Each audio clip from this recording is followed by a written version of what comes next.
Hello, Belmont. It's great to see all the talented people who are my unknown neighbors. I come to you as a bard rather than a minstrel to read a poem I wrote from a prompt 4 years ago. The prompt was write about where you're from.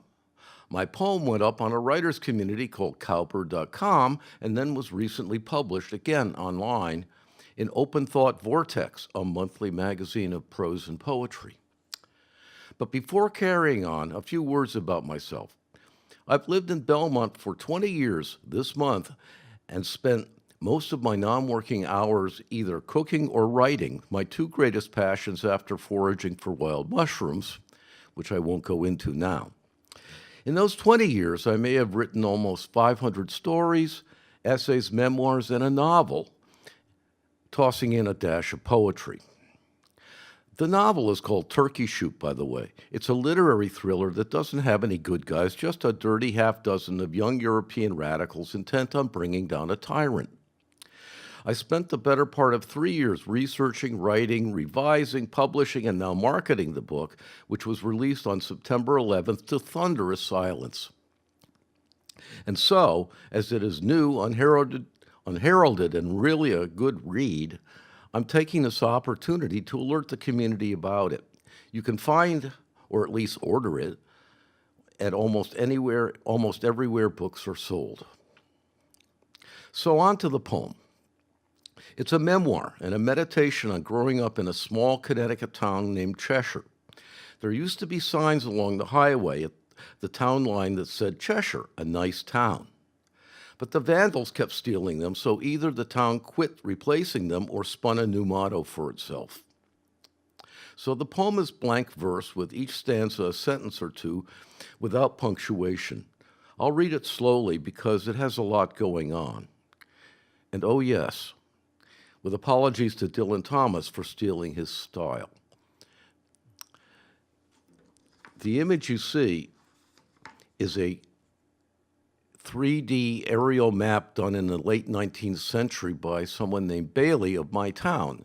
And in the middle, you see a church, and we lived right next to that church when I was born.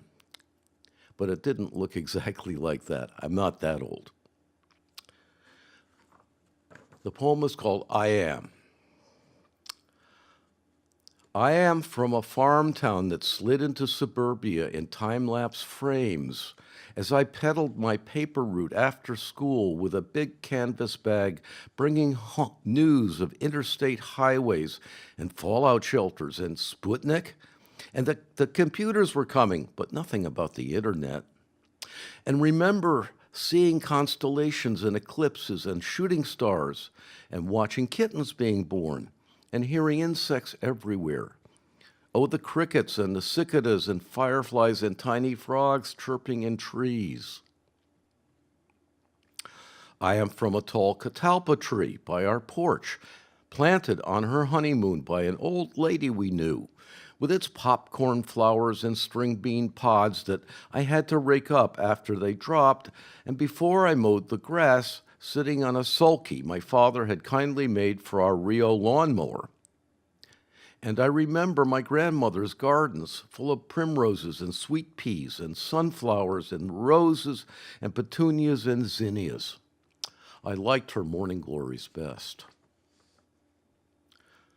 I am from New England and upstate New York houses with quiet parlors, dimmed by coleus and geraniums smelling of damp and tobacco, with oriental rugs and overstuffed furniture and fly-specked wallpaper and radios bigger than me. And I remember the boy next door, who I never knew, practicing American Patrol on his trumpet over and over, even though the big war my father did not go to was over. I was 5 when I saw soldiers suffering a bitter Korean winter on TV.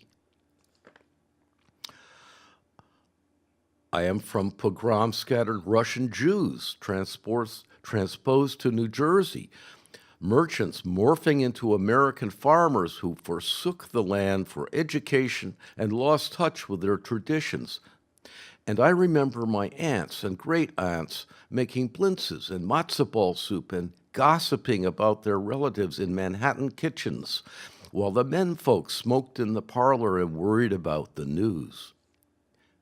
When I moved there for college, only a few were left to visit.